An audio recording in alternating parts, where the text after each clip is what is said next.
माननीय सभा दीदी के पति सभापति महोदय एवं इस सदन में उपस्थित सभी मदन, मैं स्मृतिहीन बदजुबान ईरानी बतौर लफड़ा कपड़ा मंत्री आप सभी के समक्ष यहां उपस्थित हूं।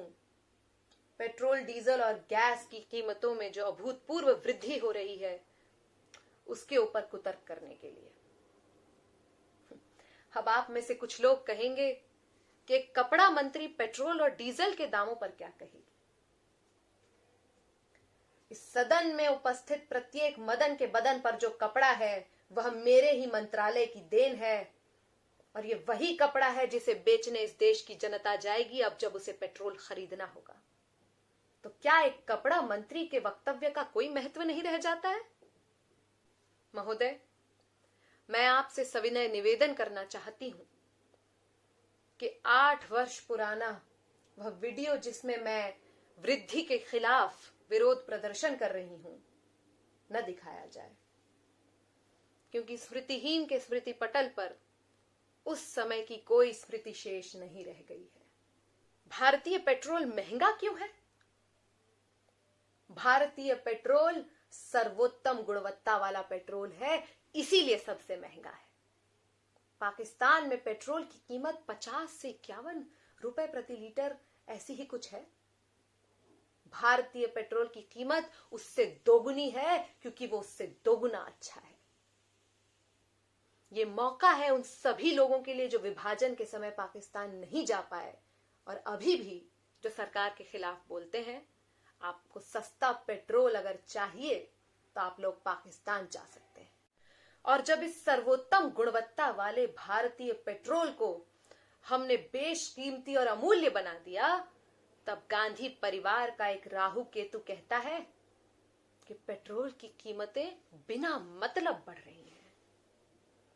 मैं गांधी परिवार के उस राहु केतु से कह देना चाहती हूं कि मार मार के गांधी तोड़ दी जाएगी। सभापति महोदय, यहां मौजूद मेरे मित्रों को पेट्रोल की कीमतें बढ़ती हुई तो नजर आ रही हैं, लेकिन उन्हें यह नजर नहीं आ रहा कि नाले की गैस की कीमतों में कोई वृद्धि नहीं की गई है और न ही उसके उपयोग में।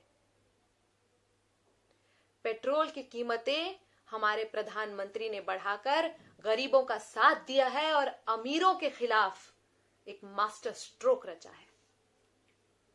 गाड़ियां अमीर चलाते हैं, गरीब लोगों के पांव हमने अभी भी सुरक्षित छोड़े हुए हैं ताकि वो अपनी ठेला गाड़ी और अपना रिक्शा चला सके और दोबारा लॉकडाउन होने पर अपने घरों की ओर प्रस्थान कर सके।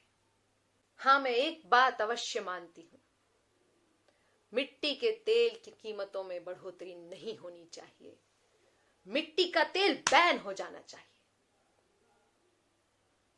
क्योंकि मिट्टी हमारी मां है और जब एक मां को निचोड़ कर उसका तेल निकाला जाता है तो कितनी पीड़ा होती है ये एक मां ही समझ सकती है। और आप लोग पूछते हैं कि पेट्रोल और डीजल के दामों में वृद्धि हो कहां से रही है, कहां से आ रही है? तो माननीय प्रधानमंत्री जी ने एक फॉर्मूला दिया था, शायद आप भूल गए हैं। फॉर्मूला कहता है कि a+b का स्क्वायर इंटू ब्रैकेट स्क्वायर करे तो ये a जो है सरकार और जो b है वो कॉरपोरेट और ये 2ab जो है यहां से वो वृद्धि आती है। ये वृद्धि ही 2ab है। यहां पर मौजूद तमाम लोग जो शायद भूल गए हैं, उनको ये स्मृतिहीन स्मरण करवा देना चाहती है कि पेट्रोल डीजल के दाम सिर्फ भारत में ही नहीं बढ़े हैं, दक्षिण अमेरिकी देशों में भी बढ़े हैं। और वहां के सुप्रसिद्ध कवि डैडी यानकी, पिता यानकी लिखते हैं, न सिर्फ लिखते हैं, महिमा मंडन करते हैं, गुणगान करते हैं पेट्रोल के दरों में वृद्धि का। यहां के लोगों की तरह उसका विरोध नहीं करते हैं। वो लिखते हैं, la le gusta la gasolina, dame más gasolina, como le encanta la gasolina, dame más gasolina। मैं आपको चिंता मत कीजिए, आपके आगे अनुवाद भी प्रस्तुत करूंगी, क्योंकि मैंने स्पेनियाई भाषा में पीएचडी भी किया है उसी यूनिवर्सिटी से, येल यूनिवर्सिटी से, और उसका डॉक्यूमेंट, उसका साक्ष्य मैं आपके समक्ष आज लाई हूं। गूगल ट्रांसलेट से रत्ती भर बुरा अनुवाद अगर मेरा हो तो आपके चरणों में यहीं अपना मस्तक मैं नवा दूंगी। वो कहते हैं यहां बात पेट्रोल और डीजल के दामों में वृद्धि की नहीं हो रही है, यहां बात हो रही है राजनीतिक संस्कृति की। किस तरह से एक देश उस वृद्धि को अपनाता है। और हमारे देश में आप लोग सोच रहे होंगे कि मैं इतनी एक्टिंग क्यों कर रही हूं, कपड़ा मंत्री होने के बावजूद प्रधानमंत्री की तरह इतनी ओवर एक्टिंग क्यों कर रही हूं, इतना ड्रामा क्यों कर रही हूं, इतनी नौटंकी क्यों कर रही हूं। मैं ऐसा इसलिए कर रही हूं क्योंकि